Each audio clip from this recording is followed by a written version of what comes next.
Before we get into the individualized education program, I just wanted to talk real quickly about something called RTI, response to intervention, because you may run into it and you may hear it discussed.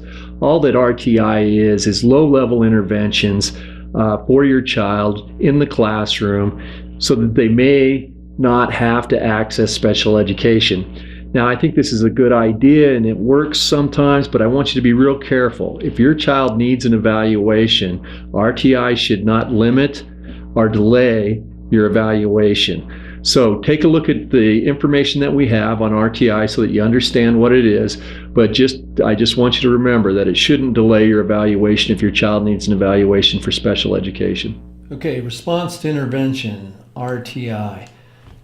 As I mentioned before, there's no code of federal regulations on this. It is something that's referred to in IDEA, but it's not necessarily part of the IDEA. So what is RTI? It's a response with scientific research-based interventions, generally for a child with a specific learning disability as it relates to IDEA, but it could be for any child who doesn't have a disability. There can be a response to intervention. They're generally carried out by what's called a school assistance team, SAT team, SAT. Like I mentioned before, it's not part of the IDEA. It's referred to in the IDEA, but this is key to remember. It does not replace an evaluation. So if they do response to intervention, instead of doing an evaluation, and it works, that's wonderful, then it did what it was supposed to do. But if it doesn't work, it cannot delay an evaluation. So be careful that if it's not working, you go ahead and get an evaluation of your child, because your child may have a disability that requires very specific interventions, not just a general intervention that would be appropriate for children in the regular classroom. How does RTI work? Response to intervention work? Well, it's high-quality research-based instruction in the regular classroom with continuous monitoring. You screen for academic and behavioral problems. And there are multiple levels of intensive instruction, and they call these tiers.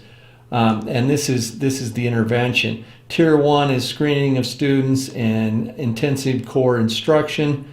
Tier 2 is targeted instruction matched to the student. So you step up a level. With emphasis on small group instruction.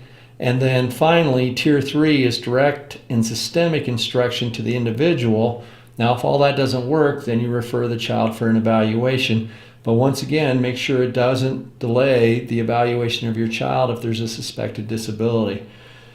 We mention RTI because it'll probably come up in some of your conversations. We want you to know what it is.